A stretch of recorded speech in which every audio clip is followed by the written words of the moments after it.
Hey everybody, Todd Stittelberg here with Antler King. I've got Robbie Pruitt with me.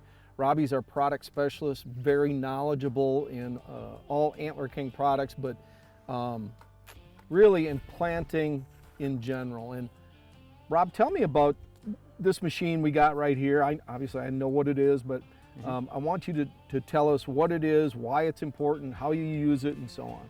Well, you know, with me, I do a lot of small backwoods plots, but I also do quite a bit of the bigger plots too. So, you know, I found with, you know, the biggest thing you need to do when it comes to your soil is you need to prepare it right. A good firm seed bed is a must. So what I've found over the years is, you know, my big monstrous cultipackers, I couldn't get them into my small areas. So I went with something like this Packer Maxx here, and it works perfect for getting that seed bed just right. I like going in and working the soil. I will actually take this machine, go over it and pack it, seed it and pack it again, depending on what I'm planting.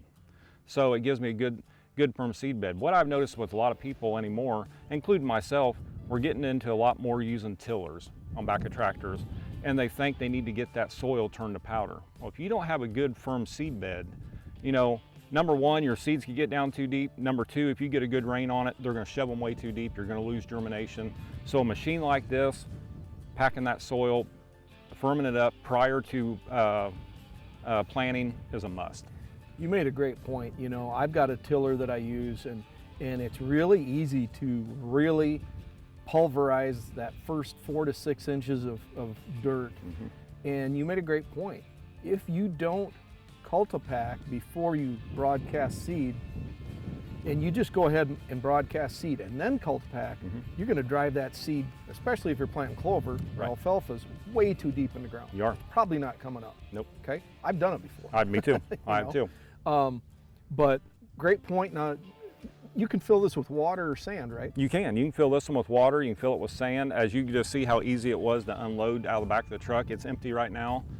With me on the farm, if it's empty, I have a little 40-gallon bulk tank, water tank with an electric pump on it. I stick the hose in there, fill it up, and I'm good to go. Yeah. You know, I don't have to go looking for water. I got it right there. But you can put sand in it, and it's just so easy to pull, and it does a great job. And it's not too heavy. You know, a lot of people get out there with some real heavy stuff out there, and you really got to watch what you're doing.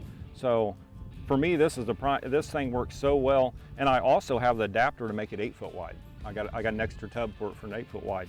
So, but I mean, this is a lifesaver for me when it comes to food plots. Well, and it's a great point, and that seed to soil contact is so important. You know, if you plant a pine tree or an apple tree, you know, whoever you buy it from, they're going to say, listen, dig that hole, get that tree in there, and then get some moist soil and really pack it in against the roots, and then water it some more. And so you get those roots are contacting the soil, and they can really start growing. Well, and I'll tell you what, even with if you get the right soil that's not too dried out, you know, a lot of times the cultipacker, they will actually help with bringing moisture up too. So I mean, it really helps them with drawing that moisture up. Yeah. Some great information. Thanks, Rob. Yeah, you're very welcome.